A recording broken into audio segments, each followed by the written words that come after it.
ಹೃದಯದಲ್ಲಿ ಸ್ಮರಿಸಿಕೊಳ್ಳುತ್ತಾ ತೋಟಗಾರಿಕಾ ಮಹಾವಿದ್ಯಾಲಯ ಬೀದರಿನ ಈ ಪ್ರಾಂಗಣದಲ್ಲಿ ದೀಕ್ಷಾರಂಭ ಕಾರ್ಯಕ್ರಮ 2025 ಈ ಕಾರ್ಯಕ್ರಮದಲ್ಲಿ ಆಸೀನರಾದಂಥ ಮತ್ತು ಕಾರ್ಯಕ್ರಮವನ್ನು ಆಯೋಜನೆ ಮಾಡಿದಂಥ ಅತ್ಯಂತ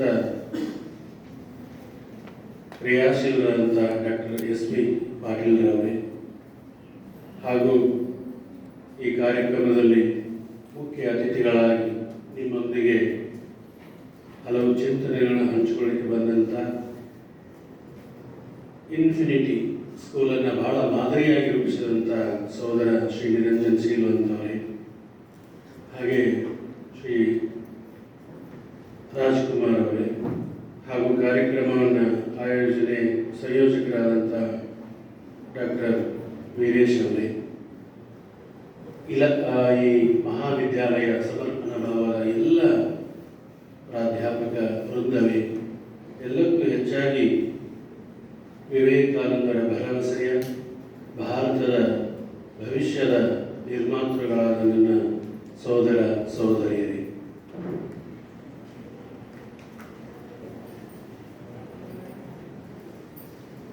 ದೀಕ್ಷಾರಂಭ ಕಾರ್ಯಕ್ರಮ ಇದು ಇವತ್ತು ನಾವು ಶಿಕ್ಷಣದ ಒಂದು ರೀತಿಯಲ್ಲಿ ನಮಗೆ ಇವತ್ತು ವ್ಯವಸ್ಥೆ ಕೊಡ್ತಾ ಇದೆ. ಆದರೆ ಈ ಮಣ್ಣಿನಲ್ಲಿ ಅಂದರೆ ಭಾರತದಲ್ಲಿ ಇದು ಪುರಾತನವಾಗಿ ನಡೆದುಕೊಂಡು ಬಂದಂಥ ಒಂದು ಪರಂಪರೆ. ಶಿಕ್ಷಣ ಅಂದರೆ ಗುರುಕುಲ ವಾಸ, ಅಂದರೆ ವಿದ್ಯಾರ್ಥಿಗಳು ಗುರುವಿನೊಂದಿಗೆ ಬದುಕುವುದು, ಗುರುವಿನ ಬದುಕಿನಿಂದ ಕಲಿಯುವುದು. ಹಾಗಾಗಿ ಅಂದಿನ ಶಿಕ್ಷಣಕ್ಕೂ ಮತ್ತು ಇಂದಿನ ಶಿಕ್ಷಣಕ್ಕೂ ನಾವು ಬಹಳ ವ್ಯತ್ಯಾಸವನ್ನು ಕಾಣ್ತಾ ಇದ್ದೇವೆ. ಅದರ ಪರಿಣಾಮವಾಗಿ ವ್ಯಕ್ತಿಗಳ ವ್ಯಕ್ತಿತ್ವದಲ್ಲೂ ವ್ಯತ್ಯಾಸವನ್ನು ಕಾಣ್ತಾ ಇದ್ದೇವೆ. ಆ ಸಂದರ್ಭದಲ್ಲಿ ನಮ್ಮ ಪೂರ್ವಜರ ವ್ಯಕ್ತಿತ್ವಗಳು, ಅವರ ಮೌಲ್ಯಗಳು, ಅವರ ಜೀವನದ ಕ್ರಮಗಳು ಅತ್ಯಂತ ಆನಂದಕರವಾಗಿ, ಆಹ್ಲಾದಕರವಾಗಿ, ಉತ್ಸಾಹದಿಂದ ಒಂದು ರೀತಿ ರಾಜರೂಪಾದಿಯಲ್ಲಿ ಅವರು ಬದುಕುಗಳನ್ನು ರೂಪಿಸಿಕೊಳ್ತಿದ್ರು ಅನ್ನುವುದು ಇತಿಹಾಸದಲ್ಲಿ ಸಾಕ್ಷಿಯಾಗಿದೆ. ಆದರೆ ಇವತ್ತು ಆಧುನಿಕ ಜಗತ್ತಿನಲ್ಲಿ ವಿಜ್ಞಾನದ ಒಂದು ಬಹುದೊಡ್ಡ ಕೊಡುಗೆ ನಮ್ಮ ಎಲ್ಲರಿಗೂ ಏನಂತಂದ್ರೆ, ಕಣ್ಣೆಲ್ಲವರಿಗೆ ಕಣ್ಣು ಕೊಟ್ಟಿದೆ ವಿಜ್ಞಾನ. ಆದರೆ ನಮ್ಮ ಒಳಗಡೆಯ ದಿವ್ಯ ಚಕ್ಷುವನ್ನು ಅದು ಕೊಟ್ಟಿದೆಯಾ ಅಥವಾ ಅದನ್ನು ಪಡೆದಿದ್ದೇವೆ ಅನ್ನೋದು ಒಂದು ದೊಡ್ಡ $1 ಮಿಲಿಯನ್ ಪ್ರಶ್ನೆ. ಯಾಕೆ ಈ ಮಾತನ್ನ ಹೇಳ್ತಾ ಇದ್ದಾರೆ ಅಂದ್ರೆ, ಇವತ್ತು ಯಾವ ದೃಷ್ಟಿಯಲ್ಲೂ ನಮಗೆ ಯಾವುದೂ ಕಡಿಮೆ ಇಲ್ಲ. ಆದರೆ ಮನುಷ್ಯ ತನ್ನ ಮೂಲಭೂತವಾದ ಮಾನವೀಯವಾದಂಥ ಪ್ರವೃತ್ತಿಗಳಲ್ಲಿ ದಿನೇ ದಿನೇ ಮಹತ್ತರವಾಗ್ತಾ ಇದ್ದಾನೆ, ದಿನೇ ದಿನೇ ಕುಬ್ಜನಾಗ್ತಾ ಇದ್ದಾನೆ. ನಾವು ಪ್ರಶ್ನೆ ಮಾಡ್ಕೋಬೇಕಂತ ಸಂದರ್ಭ ಇದೆ. ಯಾಕೆ ಹೇಳ್ತಾ ಇದ್ದೇನೆ ಅಂತಂದ್ರೆ, ಇವತ್ತು ಸಹೋದರಿ ಹೇಳ್ತಾ ಇದ್ರು, ನಿರೂಪಣೆ ಮಾಡ್ತಾ ಇದ್ದಾಗ ದೀಕ್ಷಾ ಕಾರ್ಯಕ್ರಮ ಇದೊಂದು ಬಹಳ ಮಹತ್ತರವಾದ ಕಾರ್ಯಕ್ರಮ ಅಂತ ಹೇಳಿ. ಎರಡು ಮಾತಿಲ್ಲ. ಮನುಷ್ಯ ಜೀವನೇ ಮಹತ್ತರ ಅನ್ನೋದು ನಮ್ಮ ಪೂರ್ವಜರ ನಂಬಿಕೆ. ಮನುಷ್ಯನಾಗಿ ಹುಟ್ಟಿದೆ ಅಂದ್ರೆ ದೇವ ದುರ್ಲಭ, ಇವರ್ ಬ್ಲೆಸ್ಸೆಡ್. ಈ ಮನುಷ್ಯನಾಗಿ ಹುಟ್ಟಿದೆ ಅಂದ್ರೆ ಇವರ ಕಿಂಗ್ ಅಂತ ವಿವೇಕಾನಂದರು ಒತ್ತಿ ಒತ್ತಿ ಹೇಳ್ತಾರೆ. ಈ ಜಗತ್ತಿನಲ್ಲಿ ಸರ್ವಶ್ರೇಷ್ಠವಾದ ತಾಜ್ ಮಹಲ್ ಯಾವುದಂದ್ರೆ ಅದು ಮನುಷ್ಯ ಅಂತ ವಿವೇಕಾನಂದರು ಕರೆದು. ಅಂದ್ರೆ ಅಂತಹ ಜನ್ಮ ಹಾಗೆ ಮಹತ್ತರವಾದ ನಾವೇನ್ ಮಾಡ್ತೀವಿ, ಬರಿತಾ ಇದ್ದೀವಿ. ಹಾಗಾಗಿ ಮತ್ತೆ ಮತ್ತೆ ನೆನಪಿಸಬೇಕು. ದೀಕ್ಷಾ ಕಾರ್ಯಕ್ರಮ ಬಹಳ ಮಹತ್ವದ ಕಾರ್ಯಕ್ರಮ. SLC ಬಂದಾಗ ಬಹಳ ಮಹತ್ತರವಾದ ಘಟ್ಟ, 7th ಇದ್ದಾಗ ಮಹತ್ತರವಾದ ಘಟ್ಟ. ಯಾಕೆ ಅಂತಂದ್ರೆ ನಾವು ಕಲಿಬೇಕಾದ ಮುಖ್ಯವಾದ ಅಂಶಗಳನ್ನ 70-80 ವರ್ಷ ಆದ್ರೂ ನಾವು ಕಲಿತೇ ಇಲ್ಲ ಅನ್ನಲಿಕ್ಕೆ ಇವತ್ತು ನಮ್ಮ ಸಮಾಜವೇ ಅದಕ್ಕೊಂದು ದೊಡ್ಡ ಸಾಕ್ಷಿ. ಯಾಕಂದ್ರೆ ಎಲ್ಲಿ ಶಿಕ್ಷಣವೋ, ಎಲ್ಲಿ ಪರಿವರ್ತನೆಯಾಗಿದೆಯೋ, ಎಲ್ಲಿ ಬದಲಾವಣೆಯಾಗಿದೆಯೋ ಅಲ್ಲಿ ರಾಮರಾಜ್ಯ ಅಥವಾ ಕೈಲಾಸ ಅಥವಾ ಸುಂದರವಾದಂತ ವ್ಯವಸ್ಥೆ ನಿರ್ಮಾಣ ಆಗುತ್ತೆ. ಹಾಗಾಗ್ಲಿಲ್ಲ ಅಂದ್ರೆ ಶಿಕ್ಷಣ ತರಬೇತಿಗಳೆಲ್ಲವೂ ಕೂಡ ಅದರಲ್ಲಿ ವಿಫಲವಾಗಿದವರು ನಾವು ಮತ್ತೆ ಮತ್ತೆ ಕಾಣಬೇಕಾಗುತ್ತೆ. ಹಾಗಾದ್ರೆ ನಮ್ಮ ಭಾಗ್ಯ, ಭಾರತೀಯ ಸೌಭಾಗ್ಯ. ಯಾಕಂದ್ರೆ ಮಣ್ಣಿನಲ್ಲಿ ಮಾನವನನ್ನು ಬದಲಾವಣೆ ಮಾಡಬೇಕಂತಕ್ಕಂಥ ದೊಡ್ಡ ಸಂಶೋಧನೆಗಳು ನಡೆದಿದ್ದಾವೆ. ಮನುಷ್ಯನ ಬುದ್ಧಿಗೆ ಆಹಾರವನ್ನು ಕೊಟ್ಟರು, ಶರೀರಕ್ಕೂ ಕೂಡ ಆಹಾರ ಕೊಟ್ಟರು, ಆದರೆ ಸಂಪೂರ್ಣವಾಗಿ ಅವನು ರೂಪಾಂತರವಾಗ್ತಕ್ಕಂಥ ರೀತಿಯಲ್ಲಿ ಮ್ಯೂಟೇಷನ್ ಅನ್ನೋ ಶಬ್ದವನ್ನು ನೀವು ಗಮನಿಸಬೇಕು ವಿದ್ಯಾರ್ಥಿಗಳು. ಇವತ್ತಿನ ಆಧುನಿಕ ಜಗತ್ತಿನಲ್ಲಿ ಮ್ಯೂಟೇಷನ್ ಅನ್ನೋದು ಏನಾಗಿದೆ ಅಂದ್ರೆ ಕೇವಲ ಲ್ಯಾಂಡ್ ಮ್ಯೂಟೇಷನ್ ಮಾತ್ರ ಸೀಮಿತವಾಗಿದೆ. ನಾವು ಭೂಪತಿಗಳು ಹೇಗೆ ಅಂದ್ರೆ ಭೂಮಿಯನ್ನು ಪರಿವರ್ತನೆ ಮಾಡೋದ್ರಲ್ಲಿ ನಿಸ್ಸೀಮರಾಗಿದ್ದೇವೆ, ಆದರೆ ನಮ್ಮನ್ನು ಪರಿವರ್ತನೆ ಮಾಡ್ಕೊಳ್ತಾ ಇಲ್ಲ. ನಾವಿನ್ನೂ ವಿವೇಕಾನಂದ ಹೇಳ್ತಾರೆ, ಪ್ರಾಣಿ ಸಹಜವಾದಂಥವನು ಮನುಷ್ಯನಾಗಬೇಕು, ಮನುಷ್ಯನು ದೇವರಾಗಬೇಕು. ಇದು ಧರ್ಮದ ಪ್ರಕ್ರಿಯೆ ಅಥವಾ ಶಿಕ್ಷಣದ ಪ್ರಕ್ರಿಯೆ ಅಥವಾ ವ್ಯಕ್ತಿಯ ಪ್ರಕ್ರಿಯೆ ಆಗಬೇಕು. ಆದರೆ ಮನುಷ್ಯ ಇನ್ನೂ ಪ್ರಾಣಿ ಸಹಜವಾದ ಮಟ್ಟದಲ್ಲೇ ಇದ್ದಾನೆ ಅನ್ನೋದು ನಮ್ಮ ಸಮಾಜದ ಘಟನೆಗಳು ನಮಗೆ ಕಾಣಿಸ್ತಾ ಇದೆ. ಅಂತಂದ್ರೆ ನಾವು ಎಲ್ಲಿ ವಿಫಲರಾಗ್ತಾ ಇದ್ದೇವೆ ಅನ್ನೋದು ನಾವು ಮತ್ತೆ ಮತ್ತೆ ಗಮನಿಸಬೇಕಾಗಿದೆ. ನೋಡಿ ಆತ್ಮೀಯ ವಿದ್ಯಾರ್ಥಿ ಬಂಧುಗಳೇ, ಹಾಲಿದೆ, ಅವರು ಪರಿಚಯ ಮಾಡಿಕೊಡ್ಬೇಕಾದ್ರೆ ಹೇಳಿದ್ರು ವೀರೇಶ್, ಏನೋ ನಾವೊಂದು ಗಿರ್ ಹಸು ಗೋಶಾಲೆ ಮಾಡಿದ್ದೇವೆ ಅಂತ ಹೇಳಿ. ನಿಜವಾಗ್ಲೂ ಆ ಗೋಶಾಲೆ ಮಾಡಿದ ಮೇಲೆ ನನಗಂತೂ ಅನಿಸುತ್ತೆ, ಒಂದು ಗೋಶಾಲೆ ಅಥವಾ ಹಸುಗಳನ್ನು ಮೇಯಿಸುವುದು, ಹಸುಗಳೊಂದಿಗೆ ಬದುಕನ್ನು ನಡೆಸುವುದು ಒಬ್ಬ ವ್ಯಕ್ತಿಯನ್ನು ಬ್ರಹ್ಮಜ್ಞಾನಿಯಾಗಿ ಮಾಡಲಿಕ್ಕೆ ಸಾಧ್ಯ ಇದೆ ಅನ್ನೋದು ನಮ್ಮ ಇತಿಹಾಸದಲ್ಲಿ ಸಾಕ್ಷಿ ಇದೆ. ಇತಿಹಾಸದಲ್ಲಿ ಸಾಕ್ಷಿ ಇದೆ. ಗುರುಕುಲದಲ್ಲಿ ಒಬ್ಬ ವಿದ್ಯಾರ್ಥಿ ಹೋಗಿದ್ರೆ ಗುರು ಅವರಿಗೆ ಹೇಳ್ತಿದ್ದ, 100 ಹಸುಗಳಿದ್ದಾವೆ, ಹೋಗಿ ಮೇಯಿಸ್ಕೊಂಡು ಬಾ, ಅವು 1000 ಆದ್ಮೇಲೆ ನೀನು ಬಾ ಅಂತಿದ್ರು. ಶ್ವೇತಕೇತುನ ಉದಾಹರಣೆ ಇದೆ ಅದಕ್ಕೆ. ಅವನು ತಗೊಂಡು ಹೋಗ್ತಿದ್ದ, ತುಂಬಾ ಸಮಯದಲ್ಲಿ ಕಾಡಿನಲ್ಲಿ ಮೇಯಿಸ್ಕೊಂಡು ವಾಪಸ್ ಬರ್ತಿದ್ದ. ಬರುವೊಳಗಾಗಿ ಅವನು ಬ್ರಹ್ಮಜ್ಞಾನಿ ಆಗ್ತಿದ್ದ. ಬ್ರಹ್ಮಜ್ಞಾನಿ ಅಂದ್ರೆ ಏನು ಗೊತ್ತಾ? ಯಾವುದನ್ನು ಪಡೀಲಿಕ್ಕೆ ಬುದ್ಧ ಅರಮನೆ ಬಿಟ್ಟು, ಯಾವುದನ್ನು ಪಡೀಲಿಕ್ಕೆ ಸುಂದರವಾದ ಹೆಂಡತಿಯನ್ನು ಬಿಟ್ಟು, ಯಾವುದನ್ನು ಪಡೀಲಿಕ್ಕೆ ಮಕ್ಕಳನ್ನು ಬಿಟ್ಟು, ಯಾರು ಬುದ್ಧ ಬಿಟ್ಟ. ಆದ್ರೆ ನಮ್ಮೆಲ್ಲರೂ ಗುರಿ ಏನದ? ಒಂದು ಅರಮನೆ ಕಟ್ಕೊಳ್ಳೋದು, ಒಂದು ಮದುವೆ ಆಗೋದು, ಒಂದು 4 ಮಕ್ಕಳು ನಡೆಯೋದು ನಮ್ಮ ಗುರಿಯಾಗಿದೆ. ಆದ್ರೆ ಬುದ್ಧ ಅದನ್ನ ಇಟ್ಕೊಂಡವನು ಇದು ಸರಿ ಇಲ್ಲ ಅಂತೇಳಿ ಬ್ರಹ್ಮಜ್ಞಾನ ಪಡೀಲಿಕ್ಕೆ ಅವೆಲ್ಲವನ್ನು ತೊರೆದ. ನಾನು ಹೇಳೋ ಉದ್ದೇಶ ನಾನು ತೊರಿಬೇಕಂತಲ್ಲ, ಅಂದ್ರೆ ಅದರ ಸೀರಿಯಸ್ನೆಸ್ ನಾವು ಕಲ್ಪನೆ ಮಾಡ್ಕೊಳ್ಳಿ ಅಂತ ಈ ಮಾತು ಹೇಳ್ತಾ ಇದ್ದೇನೆ ನಾನು. ಅಂದ್ರೆ ಎಷ್ಟು ತೀಕ್ಷ್ಣವಾಗಿ ಆ ವ್ಯಕ್ತಿ ಆಲೋಚನೆ ಮಾಡಬಾರ್ದು. ದುಃಖ ಬಂತು, ಯಾಕೆ ಬಂತು? Every day we are suffering. ನಾವೆಲ್ಲರೂ ಸಫರ್ ಆಗ್ತಾ ಇದ್ದೇವೆ. ಯಾರೋ ಒಬ್ರು ಒಂದು ಮಾತಂದ್ರು, ಆತ್ಮಹತ್ಯೆ ಮಾಡ್ಕೊಳ್ತಾ ಇದ್ದಾರೆ, ಘಟನೆಗಳನ್ನು ನೋಡ್ತಾ ಇದ್ದೇವೆ. ಅವ್ರಿಗೆ ಬೇಕಾದಂತ ಕಾರನ್ನು ತಂದು ಕೊಡ್ಲಿಲ್ಲ ಅಂತ ಹೇಳಿ, ಅವ್ರಿಗೆ ಬೇಕಾದಂತ ಕಲರ್ ಕಾರನ್ನು ತಂದು ಕೊಡ್ಲಿಲ್ಲ ಅಂತ ಹೇಳಿ ವ್ಯಕ್ತಿ ಕಾರನ್ನು ಹೋಗಿ ನದಿಯಲ್ಲಿ ಹೋಗಿ ಬಿಟ್ಟಾಕಿದ್ದು ಉದಾಹರಣೆ ಇದೆ. ಎಂತ ಮನುಷ್ಯ, ಎಂತ ಮನಸ್ಸು, ಎಂತ ಬುದ್ಧಿ! ಯಾವ ಬಣ್ಣ ಆದ್ರೇನು, ಒಟ್ಟಿನಲ್ಲಿ ಒಂದು ಗಾಡಿ ಸಿಕ್ಕಿದೆಯಲ್ಲ ಅಂತಕ್ಕಂಥ ತೃಪ್ತಿ ಮನುಷ್ಯನಿಗೆ ಬರ್ತಾ ಇಲ್ಲ ಅಂತಂದ್ರೆ, ಈ ಆಧುನಿಕ ಸಂಶೋಧನೆಗಳು, ಆಧುನಿಕ ವಿಜ್ಞಾನ ಮನುಷ್ಯನ ತೃಷೆಯನ್ನ ತೃಪ್ತಿ ಮಾಡ್ತಾ ಇಲ್ಲ, ಹೊರತಾಗಿ ಇನ್ನೂ ದೊರಗದಗಿಸ್ತಾ ಇದೆ ಅಂತಂದ್ರೆ, ಹಾಗಾದ್ರೆ ನಾವು ಆಲೋಚನೆ ಮಾಡಬೇಕು. ಬಹಳ ಮುಖ್ಯವಾದ ವಿಚಾರ ಇದೆ ವಿದ್ಯಾರ್ಥಿಗಳೇ. ನಾನು ಈ ಸಿಲೆಬಸ್ ಸಂಬಂಧಪಟ್ಟ ಇವರೆಲ್ಲ ಪರಿಣಿತರಿದ್ದಾರೆ, ಅವ್ರು ಹೇಳ್ತಾರೆ, ಅದನ್ನ ನಾನು ಟಚ್ ಮಾಡ್ಲಿಕ್ಕೆ ಹೋಗಲ್ಲ. ಆದ್ರೆ ನಾನೊಂದಷ್ಟು ಕಡೆ ಕೃಷಿ ಮಾಡಿದ್ದೇನೆ. ಸುಮಾರು 20-25 ವರ್ಷ ನಾನು ಒಂದು ಕಡೆ ಕೃಷಿ ಮಾಡಿದ್ದೇನೆ. ಅಂದ್ರೆ ನಮ್ಮ ಭಾರತೀಯರು ಪೂರ್ವಜರು ಕೃಷಿ ಮಾಡಿದ್ದೇನೆ, ನಂದು ಹೊಸದಲ್ಲ ಅದು. ಮನಸ್ಸಿನೊಂದಿಗೆ, ಬುದ್ಧಿಯೊಂದಿಗೆ, ನಮ್ಮ ಅಂತರಂಗದ ಜಗತ್ತಿನೊಂದಿಗೆ ನಾವು ಹೇಗೆ ವ್ಯವಹರಿಸಬೇಕನ್ನುವುದನ್ನ ನಮ್ಮ ಪೂರ್ವಜರು ಸಂಶೋಧನೆ ಮಾಡಿ ಇಟ್ಟಿದ್ದಾರೆ.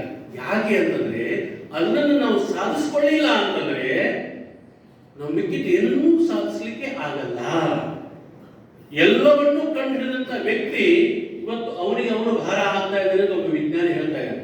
ಎಲ್ಲಾ ರಹಸ್ಯಗಳನ್ನು ಬೇಯಿಸಿದ್ದಾನೆ. ನಾವು ಚಂದ್ರನ ಮೇಲೂ ಹೋಗಿ ಬರ್ತಾ ಇದ್ದೇವೆ, ಇನ್ನು ಎಲ್ಲೆಲ್ಲೋ ಹೋಗ್ತಾ ಇದ್ದೇವೆ, ಆದ್ರೆ ನಮ್ಮ ಅಂತರಂಗದಲ್ಲಿ ಪ್ರವೇಶ ಮಾಡ್ಲಿಕ್ಕೆ ನಮಗೆ ಆಗ್ತಾ ಇಲ್ಲ. ಅಭೇದ್ಯ ಕೋಟಿ ಆಗಿದೆಯಲ್ಲ, ಇದನ್ನ ನಮ್ಮ ಪೂರ್ವಜರು ಮಾಡಿದ ಅತ್ಯಂತ ಸರಳವಾಗಿ ಮಾಡಿಟ್ಟಿದ್ದಾರೆ. ಯಾವ ರೀತಿಯಲ್ಲಿ ಪರಿವರ್ತನೆ ಆಗಬೇಕು ಅನ್ನೋದನ್ನ. ಒಂದು ಹಾಲಿದೆ, ಹಾಲನ್ನು ನಾವು ಹೆಪ್ಪ ಹಾಕಿದ್ರೆ, ಗಮನಿಸಿ ಈ ವಾಕ್ಯ ಅಂತ ದಯವಿಟ್ಟು, ಹೆಪ್ಪ ಹಾಕಿದ್ರೆ, ರಾತ್ರಿ ಹೆಪ್ಪ ಹಾಕಿದ್ರೆ ಬೆಳಗಿನ ಒಳಗಾಗಿ ತನ್ನ ರೂಪವನ್ನು ಬದಲಾಯಿಸಿಕೊಳ್ಳುತ್ತೆ. ಹಾಲು ಇದ್ದಿದ್ದು ಮೊಸರಾಗಿ ಪರಿವರ್ತನೆ ಆಗುತ್ತೆ. ಎಂತ ಚಮತ್ಕಾರ ಇದು! ಅದು ಒಂದು ಜಡ ಪದಾರ್ಥ ಅಂತ ನಾವು ಕರಿತೀವಿ. ಅಂದ್ರೆ ಹೆಚ್ಚು ಅದಕ್ಕೆ ಪ್ರಜ್ಞೆ ಇಲ್ಲ, ಹೆಚ್ಚು ವ್ಯಕ್ತತೆ ಇಲ್ಲ, ಹೆಚ್ಚು ಚೈತನ್ಯ ಅದಕ್ಕೆ ಇಲ್ಲ. ಹಾಗೆ ಚೈತನ್ಯ ಇಲ್ಲ ಅಂತ ಹೇಳ್ತಾರೆ, ಚೈತನ್ಯ ಇದೆ, ಆದ್ರೆ ಮಾನವನಿಗೆ ಇರತಕ್ಕಂತ ಚೈತನ್ಯ ಅದಕ್ಕೆ ಇಲ್ಲ.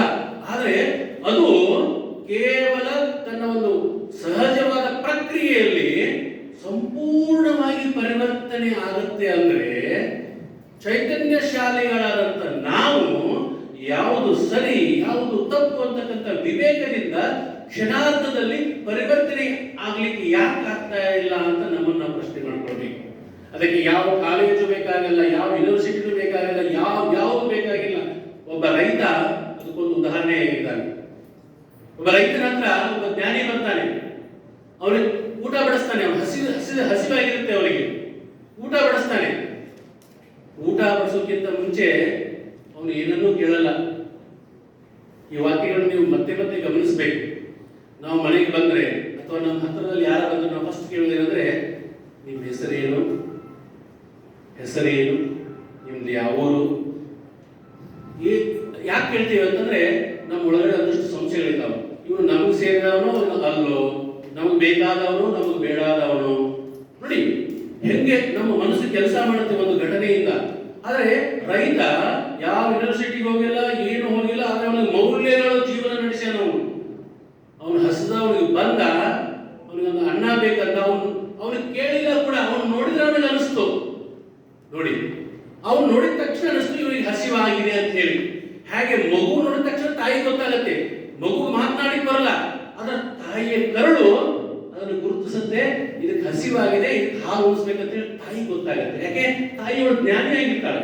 ಹಾಗೆ ಒಬ್ಬ ರೈತ ಮೌಲ್ಯಗಳನ್ನ, ಅದ್ಭುತವಾದ ಅಂತರಂಗವನ್ನ, ಜೀವನವನ್ನು ಸುಂದರಗೊಳಿಸಿದಂತ ವ್ಯಕ್ತಿ ಅವನು ನೋಡಿದ ತಕ್ಷಣ ಗೊತ್ತಾಯ್ತು ಇವನಿಗೆ ಹಸಿವಾಗಿದೆ ಅಂತ ಹೇಳಿ.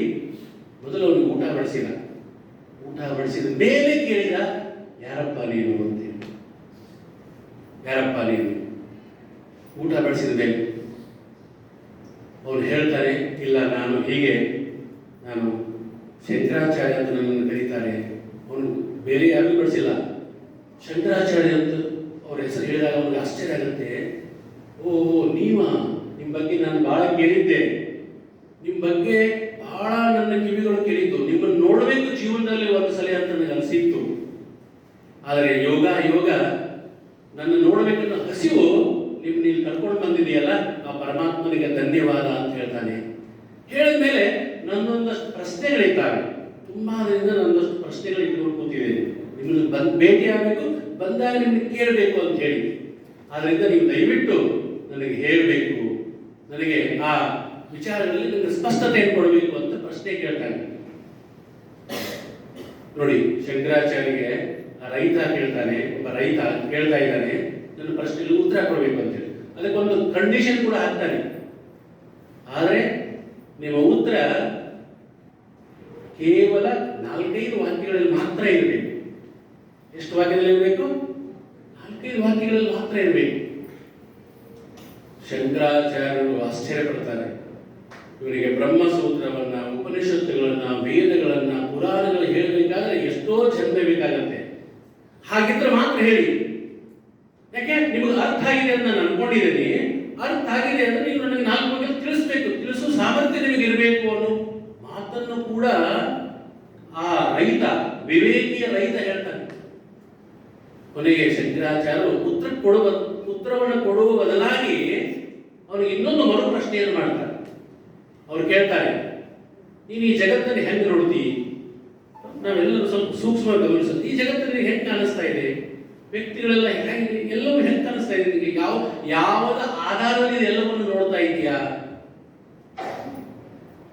ರೈತ ಉತ್ತರ ಕೊಡ್ತಾನೆ, ಸೂರ್ಯನ ಬೆಳಕಿನ ಅಡಿಯಲ್ಲಿ ಇದೆಲ್ಲವನ್ನು ನೋಡ್ತಾ ಇದ್ದೇನೆ. ಹೌದಲ್ಲ? ನಮ್ಗೆ ಕಣ್ಣು ಇರ್ಬೋದು, ಆದರೆ ಸೂರ್ಯನ ಬೆಳಕಿಲ್ಲ ಅಂತಂದ್ರೆ ನಾವು ಯಾವುದನ್ನು ನೋಡಲಿಕ್ಕೆ ಆಗಲ್ಲ. ಎಲ್ಲ ಲೈಟ್ಗಳು ಆಫ್ ಮಾಡಿದ್ರೆ ಆ ಲೈಟ್ ಕತ್ತಲಾಗ ಯಾರು ಸುಂದರು, ಯಾರ ಕಪ್ಪು, ಯಾರ ಹಾಗೆ, ಯಾರು ಹೀಗೆ, ಯಾರು ಪುರುಷ, ಯಾರು ಸ್ತ್ರೀ, ಕತ್ತಲಾಗ ಯಾರು ಏನು ಇಲ್ಲ.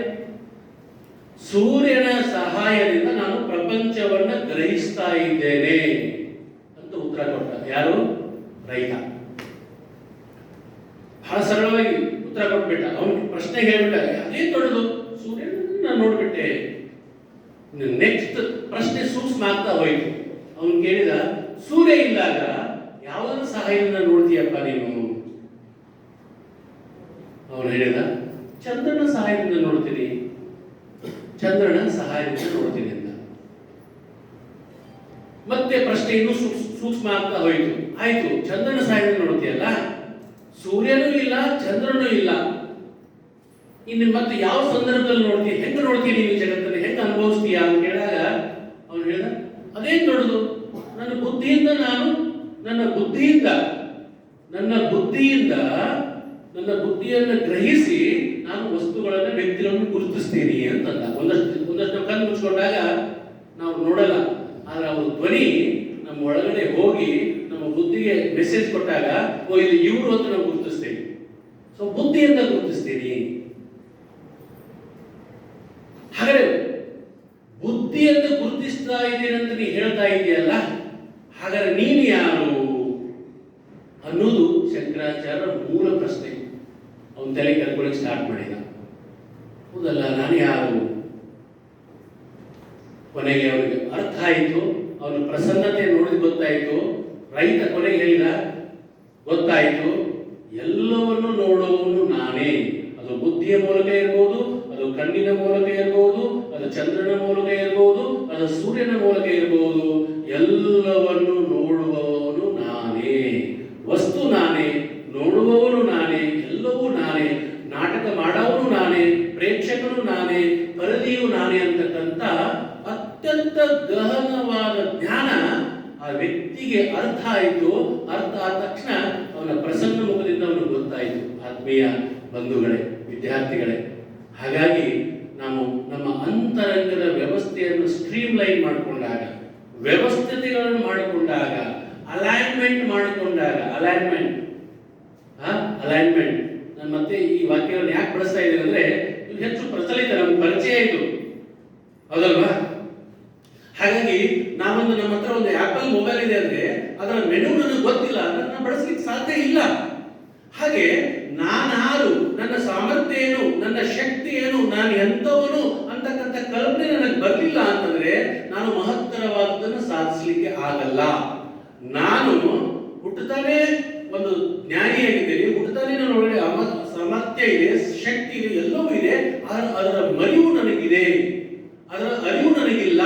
ಅರಿವು ಇಲ್ಲದ್ರಿಂದ ನಾನು ಒಂದು ರೀತಿ ಗುಲಾಮನಾಗಿ, ಕೈಲಾಗದವನಾಗಿ, ಅಸಹಾಯಕನಾಗಿ ಬದುಕ್ತಾ ಇದ್ದೀನಿ ಅಂತಕ್ಕಂಥ ಮಾತನ್ನ ವಿವೇಕಾನಂದ ಮತ್ತೆ ಮತ್ತೆ ಒತ್ತಿ ಹೇಳ್ತಾರೆ. ನಾನೊಂದು ಕಲ್ಲ ಮೇಲೆ ಮಲ್ಕೊಂಡಿದ್ದೇನೆ, ಅದರ ಮೇಲೆ ಬಟ್ಟೆ ಒಗಿತಾ ಇದ್ದೇನೆ, ಅದರ ಮೇಲೆ ನಾನು ಸಂಸಾರ ನಡೆಸ್ತಾ ಇದ್ದೇನೆ, ಆದರೆ ಆ ಕಲ್ಲು ಏನು ಅಂತಕ್ಕಂಥದ್ದು ಗೊತ್ತಿಲ್ಲ. ಗೊತ್ತಿದ್ದವ ಬಂದು ಹೇಳಿದ, ನೀನು ಮಲಗಿದ್ದು ವಜ್ರದ ಮೇಲೆ, ನೀನು ಮಲಗಿದ್ದು ವಜ್ರದ ಮೇಲೆ. ಇವತ್ತು ಬಂಗಾರದ ಬೆಲೆ ಎಷ್ಟಿದೆ, ವಜ್ರದ ಬೆಲೆ ಇನ್ನೆಷ್ಟಿರಬಾರದು ಅಲ್ವಾ? ಸೊ ಇಂಥ ಅಮೂಲ್ಯವಾದ ಬದುಕು ನೀನು ಒಳಗಡೆ ಇದೆ. ಹಾಗಾಗಿ ಸ್ವಲ್ಪ ಆಲೋಚಿಸು, ಚಿಂತಿಸು, ಆಲೋಚನೆ ಮಾಡು. ಬಾಹ್ಯ ವಿಜ್ಞಾನದಿಂದ ಜಗತ್ತೆಲ್ಲ ಶ್ರೀಮಂತಗೊಂಡಿದೆ, ಆದರೆ ನೀನು ಒಳಗಡೆ ಒಂದು ಅದ್ಭುತವಾದ ಪ್ರಶಾಂತತೆಯನ್ನ, ಸಹನೆಯನ್ನ, ಮೌಲ್ಯಗಳನ್ನ, ಒಂದು ರೀತಿ ಸ್ಟಿಲ್ನೆಸ್, ಒಂದು ರೀತಿ ಸ್ಥಿರತೆಯನ್ನು ಕಾಪಾಡ್ಕೋ. ಯಾವಾಗ ನೀನು ಸ್ಥಿರತೆಯನ್ನು ತಂದ್ಕೊಳ್ತೀಯೋ ಅವಾಗ ನೀನು ಏನೇನು ಅನ್ಕೊಳ್ತೀಯೋ ಅದು ಎಲ್ಲವನ್ನೂ ಸಾಧಿಸಲಿಕ್ಕೆ ಸಾಧ್ಯವಾಗುತ್ತೆ ಆತ್ಮೀಯ ವಿದ್ಯಾರ್ಥಿಗಳೇ. ಹಾಗಾಗಿ ಇವತ್ತು ನಿಮಗೆ ಇದು ಪ್ರಥಮ ದಿನ, ಈ ಕಾಲೇಜಿಗೆ ನೀವೆಲ್ಲ ಪ್ರವೇಶವನ್ನು ತಗೊಂಡಿದ್ದೀರಿ. ಅತ್ಯಂತ ಮನಪೂರ್ವಕವಾಗಿ ಪ್ರವೇಶ ಮಾಡಬೇಕು. ತಂದೆ ತಾಯಿಗಳು ಒತ್ತಾಯ ಮಾಡಿ ಕಳಿಸ್ತಾ ಇದ್ದಾರೆ, ಯಾರೋ ಸ್ನೇಹಿತರಿಂದ ಬರ್ತಾ ಇದ್ದೇವೆ. ಅರೇ ಬರೇ ಮನಸ್ಸಿನಿಂದ ಬರಬಾರದು, ಅರೇ ಬರೇ ಮನಸ್ಸಿನಿಂದ ಅಧ್ಯಯನ ಮಾಡಬಾರದು, ಅರೇ ಬರೇ ಮನಸ್ಸಿನಿಂದ ನಾವು ಬದುಕನ್ನು ನಡೆಸಬಾರದು. ಜ್ಞಾನಿಗಳು ಹೇಳ್ತಾರೆ, ನಮ್ಮ ಬದುಕು ಅರೇ ಬರೇ ಅಂದ್ರೆ ಹಾಫ್ ಮೈಂಡೆಡ್, ಅದು ಯಾವುದೂ ನಮಗೆ ಪೂರ್ಣತೆಯನ್ನು ಕೊಡ್ಲಿಕ್ಕಾಗಲ್ಲ. ನಾವು ಪೂರ್ಣವಾಗಿ, ಜ್ಞಾನಿ ಒಂದು ಬಹಳ ಶಬ್ದ ನಮ್ಗೆ ಹೇಳ್ತಾರೆ, ಏನು ಜ್ಞಾನ ಅಂದ್ರೆ ಇಷ್ಟೇ, ಏನ್ ನೋಡ್ತೀಯಲ್ಲ 100% ಆಗಿ ನೋಡು, ಏನ್ ಕೇಳ್ತೀಯಲ್ಲ 100% ಆಗಿ ಕೇಳು, ಏನ್ ಮಾಡ್ತೀಯಲ್ಲ 100% ಆಗಿ ಮಾಡು, ಅದೇ ಯೋಗ. ಆದ್ರೆ ಕಷ್ಟ ಸಾಧ್ಯ ಅಂದ್ರೆ ಏನು, ನಮಗೆ ಅದೇ ಸಾಧ್ಯ ಇಲ್ಲ ಅಲ್ವಾ? ನಮ್ಮೆಲ್ಲರ ಒಂದು ದೊಡ್ಡ ಯಕ್ಷ ಪ್ರಶ್ನೆ ಏನಂತಂದ್ರೆ, ಸ್ಥಿರವಾಗಿ ಕೂತ್ಕೊಳ್ಳೋದೇ ಹೇಗೆ, ಸ್ಥಿರವಾಗಿ ಕೇಳೋದೇ ಹೇಗೆ, ಸ್ಥಿರವಾಗಿ ಮಾಡೋದೇ ಹೇಗೆ ನಮ್ಗೆ ಗೊತ್ತಿಲ್ಲ. ಟಿವಿ ನೋಡ್ತಾ ಇರ್ತೀವಿ, ಇನ್ನೇನೋ ನೆನಪು ಮಾಡ್ಕೊಳ್ತೀವಿ, ಊಟ ಮಾಡ್ತಾ ಇರ್ತೀವಿ, ಇನ್ನೇನೋ ನೆನಪು ಮಾಡ್ಕೊಳ್ತೀವಿ, ಎಲ್ಲೋ ಯಾವ್ದೋ ಜೊತೆ ಮಾತಾಡ್ತಾ ಇರ್ತೀವಿ, ಅಲ್ಲಿ ಇನ್ವಾಲ್ವ್ಮೆಂಟೇ ಇರಲ್ಲ. ಅಮ್ಮನ ಜೊತೆಗೆ ಮಗಳು ಮಾತಾಡ್ತಾ ಇದ್ದಾಳೆ, ಅದ್ರ ಮನಸ್ಸೆಲ್ಲ ಮೊಬೈಲ್ ಮೇಲೆ.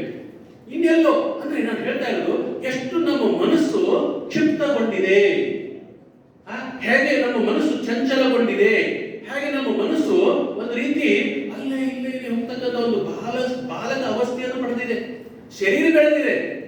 ಶರೀರ ಬೆಳೆದಿದೆ ಅಂದ್ರೆ ಎಲ್ಲವೂ ಬೆಳೀತವೆ. ಆದ್ರೆ ಒಳಗಡೆ ಮನಸ್ಸು ಬುದ್ಧಿ ಪ್ರಬುದ್ಧ ಆಗಲಿಲ್ಲ ಅಂತಂದ್ರೆ, ಸೋದರಿ ಬಹಳ ಚೆನ್ನಾಗಿ ಹೇಳಿದ್ರು, ನೀವೀಗ ಬಾಲಕ ಅವಸ್ಥೆಯನ್ನು ಬಿಟ್ಟು ಪ್ರಬುದ್ಧರಾಗದೆ ಪ್ರೌಢಿಕೆಗೆ ಬರ್ತಾ ಇದ್ರಿ ಅಂತ ಈಶ್ವರ ಹೇಳಿದ್ರು ಅಲ್ವಾ? ಪ್ರಬುದ್ಧ ಒಂದು ರೆಸ್ಪಾನ್ಸಿಬಿಲಿಟಿ ಪರ್ಸನ್ ಆಗಿ ಸಿಟಿಜನ್ ಆಗ್ತಾ ಇದ್ದೇವೆ ನಾವೆಲ್ಲ. ನಾವು ಸಿಟಿಜನ್ ಆಗಿ ಬೆಳೀತಾ ಇದ್ದೇವೆ. ನೋಡಿ, ಮನುಷ್ಯರಾಗೋದು ಬೇರೆ, ಆದ್ರೆ ಪ್ರಬುದ್ಧ ನಾಗರಿಕರಾಗೋದು ಬೇರೆ. ಪ್ರಬುದ್ಧ ನಾಗರಿಕರಾಗೋದು ಬೇರೆ ಅಲ್ವಾ? ಈ ಇಲೆಕ್ಷನ್ ಅಲ್ಲಿ ಹೇಳ್ತಾರೆ ನೋಡಿ, ಅಭ್ಯರ್ಥಿ ಬೇರೆ, ಕ್ಯಾಂಡಿಡೇಟ್ ಬೇರೆ, ಎಲೆಕ್ಟೆಡ್ ಮೆಂಬರ್ ಬೇರೆ, ಜನಪ್ರತಿನಿಧಿ ಬೇರೆ. ಹಾಗೆ ನಾವು ಕಾಲೇಜ್ ಬಂದ ತಕ್ಷಣ ನಾವೇನೋ ಪದವೀಧರ ಆಗಲ್ಲ. ಆದ್ರೆ ಅಲ್ಲಿ ಸಿಗುವ ಎಲ್ಲ ಆಯಾಮಗಳನ್ನ, ಅಲ್ಲಿ ಎಲ್ಲಾ ಬೋಧನೆಗಳನ್ನ, ಅಲ್ಲಿ ಎಲ್ಲಾ ಪ್ರಾಯೋಗಿಕ ಅಂಶಗಳನ್ನ ನಾವು ಗ್ರಹಿಸಿದಾಗ ಮಾತ್ರ ನಾವೊಂದು ಪ್ರಬುದ್ಧ ನಾಗರಿಕರಾಗಿ, ಪ್ರಬುದ್ಧ ಪ್ರಜೆಯಾಗಿ, ಪ್ರಬುದ್ಧ ವ್ಯಕ್ತಿಗಳಾಗಿ ರೂಪುಗೊಳ್ಳಲಿಕ್ಕೆ ಸಾಧ್ಯವಾಗುತ್ತೆ. ಹಾಗಾಗಿ ನಾನು ಇಷ್ಟಪಡ್ತಕ್ಕಂಥ ಏನು ಕೋರ್ಸ್ ಅಂದ್ರೆ ನನಗೆ ಹೆಚ್ಚು ಇಷ್ಟ ಆಗುವಂಥದ್ದು, ಕಳೆದ ಒಂದು 7-8 ವರ್ಷದಿಂದ ನಾನು ಹೆಚ್ಚು ಈ ಕೃಷಿ ಸಂಬಂಧಪಟ್ಟಂತ ಗೋಶಾಲೆ ಈ ವಿಷಯಗಳಲ್ಲಿ ನನಗೆ ಹೆಚ್ಚು ಆಸಕ್ತಿ ಅನಿಸ್ತಾ ಇದೆ. ಯಾಕಂದ್ರೆ ನಾನು ಸಮಾಜವನ್ನು ತೆರೆದ ಕಣ್ಣಿಂದ ನೋಡ್ತಾ ಇದ್ದೇನೆ. ಇಂಜಿನಿಯರ್ ಮುಗಿಸಿದ್ದಾರೆ, ಒಳ್ಳೆ ಇಂಜಿನಿಯರ್ಸ್ ಇದ್ದಾರೆ, ಇಲ್ಲಂದಲ್ಲ, ಆದರೆ ಬಹಳ ಆಶ್ಚರ್ಯಕರವಾಗಿದ್ದಾರೆ. ಡಾಕ್ಟರ್ ಮುಗಿಸಿದ್ದಾರೆ, ಬಹಳ ಆಶ್ಚರ್ಯಕರವಾಗಿದೆ. ನನಗೇನಾದರೂ ಜೀವ ಇದೆ ಅಂದ್ರೆ, ಭರವಸೆ ಇದೆ ಅಂದ್ರೆ, ರಸ ಇದೆ ಅಂದ್ರೆ ಅದು ತೋಟಗಾರಿಕೆ, ಕೃಷಿ ಮತ್ತು ಪಶು ವೈದ್ಯಕೀಯ ಶಿಕ್ಷಣ ಮಾಡತಕ್ಕಂಥ ಯುವಕರಲ್ಲಿ ಮಾತ್ರ ನನಗೆ ಅನಿಸುತ್ತೆ. ಇದನ್ನು ನಾನು ನಿಮ್ಮನ್ನ ಹೊಗಳಿಕ್ಕೆ ಹೇಳ್ತಾ ಇಲ್ಲ, ನಾನು ಖಂಡಿತ ಹೇಳ್ತಾ ಇದ್ದೇನೆ. ಯಾಕಂದ್ರೆ ಈಗ ಅವನು ಹಾಡ್ತಾ ಇದ್ದ, ಸ್ವಾಗತ ಗೀತೆ ಹಾಡ್ತಾ ಇದ್ದಲ್ಲ, ಬರೀ ಹಾಡುಗಾರಿಕೆ ಇರೋದಕ್ಕೆ ರಸ ಇರಲ್ಲ, ಅದರ ಜೊತೆಗೆ ತಾಳ, ಲಯ, ಬದ್ಧತೆ ಇದ್ದಾಗ ನಮ್ಮನ್ನು ಅದು ಎಲ್ಲೋ ಯಾವುದೋ ರೂಪ ಕರ್ಕೊಂಡು ಹೋಗ್ಬಿಡುತ್ತೆ. ಹೌದಲ್ಲ? ಅದೆಲ್ಲವೂ ಸಿಕ್ಕಾಗ. ಹಾಗೆ ಈ ತೋಟಗಾರಿಕೆ ಅನ್ನೋದಿದೆಯಲ್ಲ, ಅದೊಂದು ರೀತಿ ಸಮಗ್ರ ಜೀವನವನ್ನು ಕಲಿಸುತ್ತೆ ಅನ್ನೋದನ್ನಂತೂ ನಾನು ನೋಡಿದ್ದೇನೆ. ಅಂಥವ್ರು ಹಲವಾರು ಜನ ಉದಾಹರಣೆಗಳನ್ನು ನಾನು ನಿಮಗೆ ಕೊಡಬಲ್ಲೆ. ಹಾಗಾಗಿ ಈ ಭೂಮಿಯೊಂದಿಗೆ ಒಂದು ಒಡನಾಟ, ಭೂಮಿಯೊಂದಿಗೆ ಬದುಕಿದೆಯಲ್ಲ, ಅತ್ಯಂತ ಪರಿಣಾಮಕಾರಿ, ಅತ್ಯಂತ ಅದ್ಭುತ, ಅತ್ಯಂತ ಯೋಗಿಗಳಾಗಲಿಕ್ಕೆ ಸೂಕ್ತವಾದಂಥ ಕೋರ್ಸ್ ಅನ್ನೋದನ್ನ ಅನ್ಕೊಂಡಿದ್ದೀರಾ ನೀವು? ವಿದ್ಯಾರ್ಥಿಗಳು ಅನ್ಕೊಂಡಿದ್ದೀರಾ? ಅದ್ಭುತವಾದ ಕೋರ್ಸ್ ಅಂತ ಅನ್ಕೊಂಡು ಬಂದಿರೋ ಅಥವಾ ಏನು ಸಿಗ್ಲಿಲ್ಲ ಅಂತ ಬಂದಿರೋ? ನಿಮ್ಮನ್ನು ನೀವು ಪ್ರಶ್ನೆ ಮಾಡ್ಕೋಬೇಕು. ಒಂದು ವೇಳೆ ಹಾಗಿದ್ರು ಕೂಡ ಇಲ್ಲಿ ಬಂದ ಮೇಲೆ ಇದೇ ಸರ್ವಸ್ವ, ಇದೇ ಎಲ್ಲವೂ, ಇದು ಬಿಟ್ಟರೆ ಬೇರೆ ಯಾವುದು ಇಲ್ಲವೇ ಇಲ್ಲ, ದಿಸ್ ಇಸ್ ದ ಫಸ್ಟ್ ಅಂತಕ್ಕಂಥ ಆಟಿಟ್ಯೂಡ್ ಅನ್ನು ಮೊದಲು ಬೆಳೆಸ್ಕೋಬೇಕು. ಯಾಕೆ ಈ ಆಟಿಟ್ಯೂಡ್ ಇದೆಯಲ್ಲ, ನಮ್ಮ ಒಳಗಡೆ ಅದ್ಭುತವಾದ ಚಮತ್ಕಾರವನ್ನು ಮಾಡುತ್ತೆ. ಇದು ಸ್ವಾಮಿ ವಿವೇಕಾನಂದ ಹಾಗಿದ್ರು. ಅದಕ್ಕೆ ಅವ್ರು ಹೇಳ್ತಿದ್ರು, ಓ ಭಾರತೀಯರೇ, ನಾನು ಇದೇ ದಿನದಲ್ಲಿ ಹುಟ್ಟಿದೆ, ಇದೇ ನೀರನ್ನು ಕುಡಿದೆ, ಇದೇ ಅನ್ನವನ್ನು ಊಟ ಮಾಡಿದೆ. ಆದರೆ ನಾನು ಹೀಗಾಗಲಿಕ್ಕೆ ಕಾರಣ ಏನು? ನಮ್ಮ ಪೂರ್ವಜರ ಮಾತುಗಳನ್ನು ನಾನು ನಂಬಿದೆ, ಅವುಗಳನ್ನು ಆ ರೀತಿಯಲ್ಲಿ ನಾನು ಬದುಕನ್ನು ರೂಪಿಸಿಕೊಂಡೆ, ಶ್ರದ್ಧೆಯನ್ನು ತಾಳಿದೆ ನಾನು. ಅದರ ಫಲವಾಗಿ ಇವತ್ತು ನಾನು ಹೀಗಾಗಿದ್ದೇನೆ. ಹಾಗಾಗಿ ನೀವು ನನ್ನ ಹಾಗೆ ಆಗ್ಬೇಕಾ ಅಥವಾ ನನಗಿಂತ ಹೆಚ್ಚಾಗ್ಬೇಕಾ ಅಂತಂದ್ರೆ ನಿಮ್ಮೊಳಗಡೆ ಶ್ರದ್ಧೆ ಒಳಗೂಡಬೇಕು. ನಿಮ್ಮೊಳಗಡೆ ಒಂದು ರೀತಿ ಆ ಕನಸಿನ ಕಿಚ್ಚು ಹೇಳ್ಬೇಕು. ಹಾಗೆಂದಾಗ ಮಾತ್ರ ನೀವೊಂದು ಯಶಸ್ವಿ ಜೀವನವನ್ನು ಸಾಧಿಸಲಿಕ್ಕೆ ಸಾಧ್ಯವಾಗುತ್ತೆ. ಹಾಗಾಗಿ ನಿಮ್ಮ ಪ್ರತಿನಿತ್ಯದ ಒಂದು ಸಂಕಲ್ಪ ಹೇಗಾಗಬೇಕು, ದೀಕ್ಷೆ ಕಾರ್ಯಕ್ರಮ ಹೇಗಾಗಬೇಕು ಅಂತಂದ್ರೆ, ಇವತ್ತು ಬರ್ತಾ ಇದ್ದಾರೆ ಹೇಳಿದ್ರೆ 21 ದಿನ ಇರುತ್ತೆ ದೀಕ್ಷೆ. ಇವತ್ತು ಬಹಳ ದೀಕ್ಷೆಗಳು ಹೊರಗಡೆ ನೋಡ್ತಾ ಇದ್ದೇವೆ. ಮನುಷ್ಯ ಎಂತೆಂಥ ಆಯಾಮಗಳನ್ನು ಹಿಡ್ಕೊಂಡಿದ್ದಾನಂದ್ರೆ, ಒಟ್ಟಿನಲ್ಲಿ ಹಾವು ಸಾಯಬೇಕು, ಕೋರು ಮುರಿಬಾರದು ನಮ್ಮ ವಿದ್ಯೆ ಆಗಿಬಿಟ್ಟಿದೆ. ಹಾವು ಸಾಯಬಾರದು, ಹಾವು ಸಾಯಬೇಕು, ಕೋಲು ಮುರಿಬಾರದು. ಕೇಳಿಸ್ಕೊಳ್ತಾ ಇದ್ದಾರೆ ಈ ವಾಕ್ಯವನ್ನ. ಏನೋ ಹಾವು ಸಾಯಬೇಕು, ಕೋಲು ಮುರಿಬಾರದು. ನಮ್ದೆಲ್ಲ ಹೇಗಾಗಿದೆ, ಏನು ತ್ರಾಸ ಆಗಬಾರದು, ಏನು ಕಷ್ಟಪಡಬಾರದು, ಎಲ್ಲವೂ ಬರಬೇಕು. ಈ ವ್ಯವಸ್ಥೆ ಜಗತ್ತಿನಲ್ಲಿ ಎಲ್ಲೂ ಇಲ್ಲ. ಕಲ್ಪನೆ ಮಾಡಿಕೊಳ್ಳಿಕ್ಕೂ ಹೋಗಬೇಡಿ. ಕಲ್ಪನೆ ಮಾಡಿಕೊಂಡ್ರೆ ಅಂದ್ರೆ ನಮಗೆ ನಾವೇ ಮೋಸ ಮಾಡಿಕೊಂಡಂಗೆ ಹೊರತು ಬೇರೆ ಏನೂ ಅಲ್ಲ. ದುರ್ಬಲ ವ್ಯಕ್ತಿಯನ್ನ ಹೇಳ್ತಾನೆ, ನಾನು ಹೀಗಾಗಲಿಕ್ಕೆ ಅವರು ಕಾರಣ, ನಾನು ಹೀಗಾಗಲಿಕ್ಕೆ ಪರಿಸ್ಥಿತಿ ಕಾರಣ. ಆದರೆ ಶಕ್ತಿಶಾಲಿ ವ್ಯಕ್ತಿ ಹೇಳ್ತಾನೆ, ಇಲ್ಲ, ನಾನೇ ಕಾರಣ. ಇವರ creator of your own destiny ಅಂತ ಸ್ವಾಮಿ ಒತ್ತಿ ಒತ್ತಿ ಹೇಳಿದ್ರು. ಇವರ creator of your own destiny. ನಾನು ಹೀಗೆ ಇದ್ದೇನಾ, ನಾನೇ ಕಾರಣ. ಇನ್ನು ಮುಂದೆ ನಾನು ಹೀಗೆ ಆಗ್ಬೇಕಾ, ಅದಕ್ಕೂ ನಾನೇ ಕಾರಣ. ಇದೊಂದು ಚಿತ್ರ ಹಾಕಿದ್ದಾರೆ. ಯಾರ್ದು? ದ್ರೋಣಾಚಾರ್ಯರು, ಏಕಲವ್ಯರು. ಇದೊಂದು ದೊಡ್ಡ ಆದರ್ಶ ಇದೆ. ದ್ರೋಣಾಚಾರ್ಯ ಏನನ್ನು ಹೇಳ್ಕೊಡ್ಲಿಲ್ಲ, ಆದರೆ ಶಿಷ್ಯತ್ವ, ಶಿಷ್ಯನ ಬಯಕೆ, ಶಿಷ್ಯನ ಹಸಿವು, ಶಿಷ್ಯನ ಒಂದು ತನ್ಮಯತೆ ಜಗದ್ವಿಖ್ಯಾತ ಬಿಲ್ಲುಗಾರನನ್ನಾಗಿ ರೂಪಿಸ್ತೀವಿ. ಯಾರನ್ನ? ಏಕಲವ್ಯನ. ನಾನು ಯಾವಾಗಲೂ ಇತ್ತೀಚೆಗೆ ಮಾತಾಡ್ತಾ ಇದ್ದೀನಿ. ಒಂದು ಹುಡುಗರು ನೀವು ಕೇಳಿ ನೋಡಿ, LKG UKG ಮಕ್ಕಳು ಅಥವಾ 1ನೇ ಕ್ಲಾಸ್ ಹುಡುಗನ, ಯಾಕೋ ನಿಮ್ಗೆ ಮಾರ್ಕ್ಸ್ ಕಡಿಮೆ ಬಂದು ಅಂತ ಕೇಳಿದ್ರೆ ನೀವೆಲ್ಲರೂ ಗೆಸ್ ಮಾಡ್ಬೋದು. ಅದನ್ನೇ ಹೇಳ್ತೀರಿ, ನಾನು ಕೂಡ ಅದನ್ನ ಹೇಳ್ತೀನಿ. ಏನಿರ್ಬೋದು ಉತ್ತರ? ಟೀಚರ್ ಸರಿಯಾಗಿ ಪಾಠ ಮಾಡಿಲ್ಲ. That's all. Problem is solved.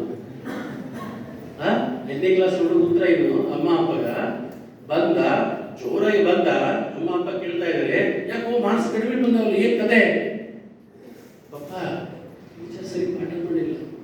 ಈ ಒಂದು ಸಿಟ್ಟೆಲ್ಲ ಟೀಚರ್ಗೆ ಹೋಯ್ತು ನೋಡಿ. ಅಂದ್ರೆ ನಮ್ಮ ಮಾನಸಿಕ ಅವಸ್ಥೆ ಹೆಂಗೆ ನಾವು ರೂಪಿಸ್ಕೊಳ್ತಾ ಇದ್ದೀವಿ ಅಂದ್ರೆ, ಇದು ತಪ್ಪಂತ ಅಲ್ಲ, ನಾನು ತಪ್ಪಲ್ಲ ಇದು, ಆದ್ರೆ ಉದ್ಧಾರ ಆಗ್ಲಿಕ್ಕೆ ಇದು ದಾರಿ ಅಲ್ಲ. ಇದು ತಪ್ಪಲ್ಲ, ಆದ್ರೆ ಉದ್ಧಾರ ಆಗ್ಲಿಕ್ಕೆ ದಾರಿ ಅಲ್ಲ.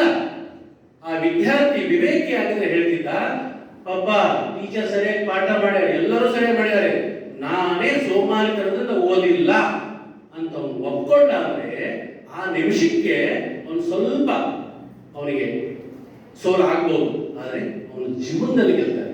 ನಿಮಿಷಕ್ಕೆ ಸೋಲಲಿಕ್ಕೆ ನಾವು ಹೆದರಬಾರದು, ಆ ಕ್ಷಣದಲ್ಲಿ ಸೋಲಲಿಕ್ಕೆ ನಾವು ಹೆದರಬಾರದು. ಆ ಕ್ಷಣದಲ್ಲಿ ಸೋಲಲಿಕ್ಕೆ ಹೆದರಿದೀವಂದ್ರೆ ಜೀವನ ಪೂರ್ತಿ ಸೋಲ್ಬೇಕಾಗುತ್ತೆ. ಆ ಕ್ಷಣದಲ್ಲಿ ಸೋಲೋಣ, ತಪ್ಪಿದ್ರೆ ಒಪ್ಕೊಳ್ಳೋಣ, ಆ ಎದುಗಾರಿಕೆ ಇಟ್ಕೊಂಡು ಮತ್ತೆ ಬದಲಾವಣೆ ಮಾಡ್ಕೊಳ್ತಕ್ಕಂಥ ಶಕ್ತಿ ನಮ್ಮೊಳಗೆ, ನಮ್ಮ ಸೈಕಾಲಜಿ ಇದೆ, ಅದು ಒಂದು ಮನಃಶಾಸ್ತ್ರ, ಇದು ಕಾಮನ್ ಸೆನ್ಸ್. ಇದಕ್ಕೆ ಯಾವ ಬ್ರಹ್ಮಜ್ಞಾನ ಬೇಕಾಗಿಲ್ಲ, ಯಾವ ಯೂನಿವರ್ಸಿಟಿಗೆ ಹೋಗ್ಬೇಕು. ನಾನೇ ಹೇಳಿದ್ರು, ಒಬ್ಬ ರೈತ ಎಲ್ಲಿ ಹೋಗಿಲ್ಲ, ಅವನು ತಾಯಿ ಎಷ್ಟೊಂದು ಯೂನಿವರ್ಸಿಟಿಗೆ ಹೋಗಲ್ಲ, ಆದ್ರೆ ಯಾವ ರೀತಿ ಅವ್ರ ಒಳಗಡೆ ಅಂತರಂಗದಲ್ಲಿ ಅವ್ರ ಮನಸ್ಸು ಬುದ್ಧಿಗಳು ಕೆಲಸ ಮಾಡ್ತಾವಂದ್ರೆ ಒಬ್ಬ ಯೋಗಿಗಿಂತ ಹೆಚ್ಚು ಕಡಿಮೆ ಅಲ್ವೇ ಅಲ್ಲ. ಹಲವು ಘಟನೆಗಳು ನಿಮ್ಗೆ ಗೊತ್ತಿದಾವೆ. ಹೇಳ್ತಾರೆ ಮುಂದಿನ ದಿನಗಳಲ್ಲಿ ಒಬ್ಬ ರೈತರಿಗೆ ಒಬ್ಬ ನಿಮ್ಮಂತ ಇದರಲ್ಲಿ ಕಾಲೇಜ್ ಕಲಿತು ಹೋದವನು ಹೀಗೆ ಹಾಕ್ಬೇಕು, ಹಾಗೆ ಮಾಡ್ಬೇಕು ಅಂತ ಹೇಳಿದಾಗ ಅವನು ಉತ್ತರ ಕೊಡ್ತಾನೆ, ಅದೆಲ್ಲ ನಿನ್ನ ಕಾಲೇಜಲ್ಲಿ ನಿನ್ನ 4 ಗೋಡೆ ಮಧ್ಯದಲ್ಲಿ ಮಾತ್ರ, ಇಲ್ಲಿ ನಾನು ಪ್ರಯೋಗ ಮಾಡಿದ್ದೇನೆ, ಹೆಂಗಿದೆ ನನಗೆ ಗೊತ್ತಿದೆ ಬಾ ಅಂತ ಹೇಳ್ತಾರೆ. ಯಾಕೆ ಅವನು ಪ್ರಾಯೋಗಿಕವಾಗಿ ಕಲ್ತಿರ್ತಾನೆ. ಇವತ್ತು ನಾನು ಬಹಳ ಎದೆ ತಟ್ಟಿ ಹೇಳ್ಬೋದು, 100 ಕಾಲೇಜು, 100 ಶಾಲೆ, 100 ಆಸ್ಪತ್ರೆ ನಡೆಸಬಹುದು, ಆದ್ರೆ ಒಂದು ಗೋಶಾಲೆ ನಡೆಸಲಿಕ್ಕಾಗಲ್ಲ. ಇದನ್ನು ಚಾಲೆಂಜ್ ಮಾಡ್ತೀನಿ. ಕಷ್ಟ ಅಲ್ಲ, ಸಾಧ್ಯ ಇಲ್ಲ ಅಂತ ಹೇಳ್ತಲ್ಲ, ಕಷ್ಟ ಸಾಧ್ಯ ಇದೆ. ನನ್ನ ಹತ್ರ 100 ಹಸುಗಳಿತ್ತು, ಕೆಲಸಗಾರ ಸಿಗದೆ ಈ 15 ಹಸುಗಳನ್ನು ಮಾತ್ರ ಇಟ್ಕೊಂಡಿದ್ದೆ. ಯಾಕೆ? ಸಮಸ್ಯೆ ಇದೆ. ಹಾಗೆ 140 ಕೋಟಿ ಜನಸಂಖ್ಯೆಯಲ್ಲಿ ಕೆಲಸಗಾರ ಸಮಸ್ಯೆ ಅಂದರೆ ಇದೆ. ಒಟ್ಟಿನಲ್ಲಿ ಏನು ಆಗಬಾರದು, ಹಣ ಬರಬೇಕು ಅಂತಕ್ಕಂಥ ಈ ಧೋರಣೆ ಇದೆಯಲ್ಲ, ಇದನ್ನು ನಾವು ಎಷ್ಟು ಬೇಗ ಬಿಡ್ತೇವೋ, ಬಿಟ್ಟು ನಮ್ಮ ಪರಿಶ್ರಮದ ಮೇಲೆ, ನಮ್ಮ ಶಕ್ತಿಯ ಮೇಲೆ, ನಮ್ಮ ಒಂದು ಪುರುಷಾರ್ಥದ ಮೇಲೆ ನಾವು ನಂಬಿಕೆ ಇಡ್ತೇವಲ್ಲ, ಅಷ್ಟು ನಾವು ಮುಕ್ತರಾಗುತ್ತೇವೆ. ಡಿಪೆಂಡೆನ್ಸಿ ಇಸ್ ಡೆತ್ ಅಂತ ವಿವೇಕಾನಂದ ಇನ್ನೊಂದು ಕಡೆ ಹೇಳ್ತಾರೆ. ಯಾವುದರ ಮೇಲೂ ಅವಲಂಬಿತ ಆಗೋದು ಬೇಡ. ಯಾರಾದ್ರೂ ನೀವು ಅಳ್ತಾ ಇದ್ದಾಗ ನಿಮ್ ಜೊತೆ ಕಣ್ಣೀರು ಹಾಕ್ತಲ್ಲ, ಅವ್ರು ನಂಬೇಡಿ. ನನ್ನ ಪ್ರಕಾರ ಯಾಕೆ ಗೊತ್ತಾ? ಅದಕ್ಕೆ ನಾನು ಕರಿತೇನೆ, ಅದು ಮುಲಾ ಮಂಚದಂಗೆ. ಎಷ್ಟು ದಿನ ಮುಲಾ ಮಂಚಿಸ್ಕೊಂಡು ಕೂತ್ಕೊಳ್ಳೋದು ಇನ್ನೊಬ್ಬರ ಕಡೆಯಿಂದ? ಎಷ್ಟು ದಿನ ಹಂಚಿಸ್ಕೊಳ್ಳೋದು? ನಾವು ಸ್ವಾಮಿ ಅಂತ ಹೇಳ್ತಾರೆ, ಅಳುವೆ ಏಕೆ ಸೋದರ, ಯಾಕೆ ಅಳ್ತಾ ಇದೆಯಾ? ನಿನಗಿಲ್ಲ ಸಾವು, ನಿನಗಿಲ್ಲ ನೋವು, ನೀನು ಅನಂತ ಆತ್ಮ ಇದೆಯಾ, ಅನಂತ ಶಕ್ತಿ ಇದೆಯಾ, ನೀನು ಇಡೀ ಜಗತ್ತನ್ನೇ ಆಳಿ ಹುಟ್ಟಿದೆಯಾ ಅಂತ ವಿವೇಕಾನಂದ ಚಾಟಿಯನ್ನು ನಮಗೆ ಕೊಡ್ತಾರೆ. ಅಳುವೆ ಏಕೆ ಸೋದರ, ಯಾಕೆ ಅಳ್ತೀಯ? ಅದು ಹ್ಯೂಮನ್ ಸೈಕಾಲಜಿ. ಇವತ್ತು ಅರ್ಥ ಅಂದ್ರೆ ಮತ್ತೆ ಇನ್ನೊಬ್ರು ಆಳ್ತಾ ಇರ್ತಾರೆ, ಮತ್ತೆ ನಾಳೆ ಇನ್ನೊಬ್ರು ಬಂದು ಈ ಅಳುವುದೇ ಜೀವನ ಆಗುತ್ತೆ ಹೊರತು ಅದರಿಂದ ಹೊರಗೆ ಬರ್ಲಿಕ್ಕೆ ಆಗಲ್ಲ. ಆದ್ರಿಂದ ಅವುಗಳನ್ನು ನಂಬಬೇಡಿ. ಅದರ ಬದಲಾಗಿ ಯಾರೇ ಕಹಿಯಾಗಿ ಹೇಳಿ, ಒಂದು ರೀತಿ ನಮಗೆ ನೋವು ಆಗುವಂತ ಹೇಳಿ, ಆದ್ರೆ ಅವರಲ್ಲಿ ಕರುಣೆ ಇರುತ್ತೆ. ಯಾಕೆ? ವ್ಯಕ್ತಿಗಳ ಉದ್ಧಾರ ಆಗ್ಬೇಕಂತಕ್ಕಂಥ ಒಂದು ಕರುಣೆ ಇರುತ್ತೆ. ಹಾಗಾಗಿ ಆತ್ಮೀಯ ನನ್ನ ಸಹೋದರರೇ, ನೀವೆಲ್ಲ ಒಂದು ಶ್ರೇಷ್ಠವಾದಂತ ಕೋರ್ಸ್ನ ಆಯ್ಕೆ ಮಾಡಿಕೊಂಡಿರಿ. ಇದು ಬಹಳ ನನಗೆ ಸಂತೋಷದ ವಿಚಾರ. ಆದ್ರೆ ಇದನ್ನ ಓತಪ್ರೋತವಾಗಿ ತುಂಬಬೇಕು. ತುಂಬಿಕೊಂಡು ಇವತ್ತು ನೀವು ಮಾನವ ಕುಲಕ್ಕೆ, ಈ ಸಮಾಜಕ್ಕೆ ಒಬ್ಬ ಅನ್ನದಾತನಾಗಿ ಒಂದು ರೀತಿ ಅದು ಅಲ್ಲೂ ಕೂಡ ಆ ದಿಶೆಯಲ್ಲಿ ಒಂದು ಪರಿಣಿತಿಯನ್ನು ಪಡೆದು ಒಂದು ಶ್ರೇಷ್ಠವಾದ ಸೇವೆಯನ್ನು ಸಲ್ಲಿಸಲಿಕ್ಕೆ ಇವತ್ತು ದೀಕ್ಷಾಬದ್ಧ ಆಗಬೇಕು. ನಾನು ಅದೇ ಹೇಳ್ತಾ ಇದ್ದೆ, ಇವತ್ತಿನ ಬಹಳ ದೀಕ್ಷೆಗಳು ಹೆಂಗಾಗಿದಾವೆ ಅಂದ್ರೆ 21 ದಿನ ಕಪ್ಪು ಬಟ್ಟೆ ಹಾಕಿಬಿಟ್ರೆ ಮುಗಿದು ಹೋಯಿತು. ಅಯ್ಯಪ್ಪ ಸ್ವಾಮಿ ಆಗ್ತಾರೆ ಗೊತ್ತಾ, ಹೋಗಿ ಶಬರಿಮಲೆಗೆ ಹೋಗ್ತಾರೆ, ಅದು ಗೊತ್ತಾ? ಹೋಗಿ ಬರ್ಬೇಕಾದ್ರೆ ಏನ್ ಮಾಡ್ತಾರೆ ಅನ್ನೋದು ಗೊತ್ತದ ನಿಮಗೆ? ಅಂದ್ರೆ ನಾವು ನಮ್ಮ ಮನಸ್ಸನ್ನ ನಮಗೆ ಹೆಂಗೆ ನಾವು ಮೋಸ ಮಾಡ್ಕೊಳ್ತಾ ಇದ್ದೇವೆ ಅಂತ. ಹಂಗಲ್ಲ, ಅದು ಯಾರೋ ನೋಡ್ತಾ ಇದ್ದಾರೆ, ಯಾರೋ ಹೇಳ್ತಾ ಇದ್ದಾರೆ, ಯಾರೋ ಕಾಯ್ತಾ ಇದ್ದಾರೆ ಅಂತ ನಮ್ಮ ವ್ಯಕ್ತಿತ್ವವನ್ನು ನಾವು ಹಂಗೆ ಮಾಡ್ಕೊಳ್ಳೋದಲ್ಲ. ನನ್ನ ಆತ್ಮಸಾಕ್ಷಿಯಾಗಿ, ನನ್ನ ಅಂತರಂಗ ಸಾಕ್ಷಿಯಾಗಿ ಯಾವುದು ಸತ್ಯ ಇದೆ, ಯಾವುದು ಶಕ್ತಿ ಕೊಡುತ್ತೋ, ಯಾವುದು ನನ್ನನ್ನು ದೊಡ್ಡವರನ್ನಾಗಿ ಮಾಡುತ್ತೋ ಅದೇ ನನ್ನ ಆಯ್ಕೆ ಆಗಲಿಕ್ಕೆ ಹೊರತು ಬೇರೆ ಇನ್ಯಾವ ಆಯ್ಕೆನೂ ಆಗಬಾರದು.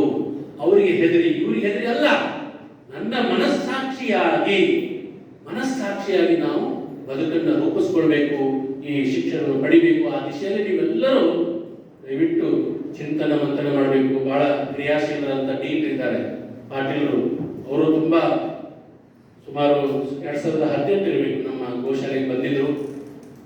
ತೋಟಗಾರಿಕೆಯನ್ನು ಕೂಡ ಅವರು ಪ್ರಾಕ್ಟಿಕಲ್ ಆಗಿ ಮಾಡ್ತಾ ಇದ್ದಾರೆ. ಯಾಕಂದ್ರೆ ನಮ್ಮ ಆಶ್ರಮದ ಗೊಬ್ಬರವನ್ನು ಅವರು ಕೊಂಡುಕೊಂಡು ಅಲ್ಲಿ ತಮ್ಮ ತೋಟಕ್ಕೆ ತಗೊಂಡು ಹೋಗಿದ್ರು. ಒಟ್ಟಿನಲ್ಲಿ ನಾವು ಅತ್ಯಂತ ಪ್ರಾಯೋಗಿಕ ಆಗಬೇಕು. ಪ್ರಾಯೋಗಿಕ ಆದಾಗ ಮಾತ್ರ ನಾವು ಒಂದು ಸಾರ್ಥಕತೆಯನ್ನ, ಒಂದು ಯಶಸ್ಸನ್ನ ಪಡೀಲಿಕ್ಕೆ ಸಾಧ್ಯವಾಗುತ್ತೆ. ಆ ದಿಶೆಯಲ್ಲಿ ನೀವೆಲ್ಲರೂ ಚಿಂತನ ಮಂಥನ ಮಾಡ್ತೀರಿ ಅಂತಕ್ಕಂಥ ಆಶಾಭಾವನೆ ವ್ಯಕ್ತಪಡಿಸ್ತಾ, ಬೀದರ್ ನಗರದಲ್ಲಿ ರಾಮಕೃಷ್ಣ ವಿವೇಕಾನಂದ ಆಶ್ರಮ ಶಿವನಗರದಲ್ಲಿದೆ, ಅಲ್ಲಿ ಗೋಶಾಲೆ ಇದೆ, ಅಲ್ಲಿ ಧ್ಯಾನವನ್ನು ಹೇಳ್ಕೊಡ್ತೀವಿ, ಅಲ್ಲಿ ಭಜನೆ ಇರುತ್ತೆ. ಅದು ನಿಮ್ಮ ಮನೆ ಅನ್ಕೊಳ್ಳಿ, ತೊಂದರೆ ಇಲ್ಲ. ಅಮ್ಮ ಅಪ್ಪ ಬೇರೆ ಊರಿನಲ್ಲಿದ್ರು ಕೂಡ ಅದು ನಿಮಗೊಂದು ಮನೆ ಇದ್ದ ಹಾಗೆ. ಯುವಕರಿಗೆ ರಾಮಕೃಷ್ಣ ವಿವೇಕಾನಂದ ಆಶ್ರಮ ಅಂದ್ರೆ ಸ್ವಂತ ಮನೆ ಇದ್ದ ಹಾಗೆ. ಎನಿ ಟೈಮ್ ನೀವು ಬರಬಹುದು, ಬಂದು ಅಲ್ಲಿ ನಡೀತಕ್ಕಂಥ ಕಾರ್ಯಕ್ರಮದಲ್ಲಿ ಭಾಗವಹಿಸಬಹುದು. ಅತ್ಯಂತ ಸುಶಿಕ್ಷಿತರಾಗಬೇಕು. ನಿಮ್ಮ ಕಾಲ ಮೇಲೆ ನಿಂತುಕೊಳ್ಳಬೇಕಂತ ಎಂತೆಷ್ಟ ಕಷ್ಟದಿಂದ ತರ್ತಿದ್ದಾರೆ, ಕೂಲಿ ಮಾಡ್ತಿರ್ತಾರೆ, ಏನೇನೋ ಮಾಡ್ತಿರ್ತಾರೆ. ಯಾಕೆ ಅಂದ್ರೆ ನನ್ನ ಮಕ್ಕಳು ಆಗಬಾರ್ದು ಅಂತಕ್ಕಂಥ ಬಹಳ ಒಂದು ಕನಸನ್ನು ಇಟ್ಕೊಂಡು ಅವ್ರು ತಂದಿದ್ದಾರೆ.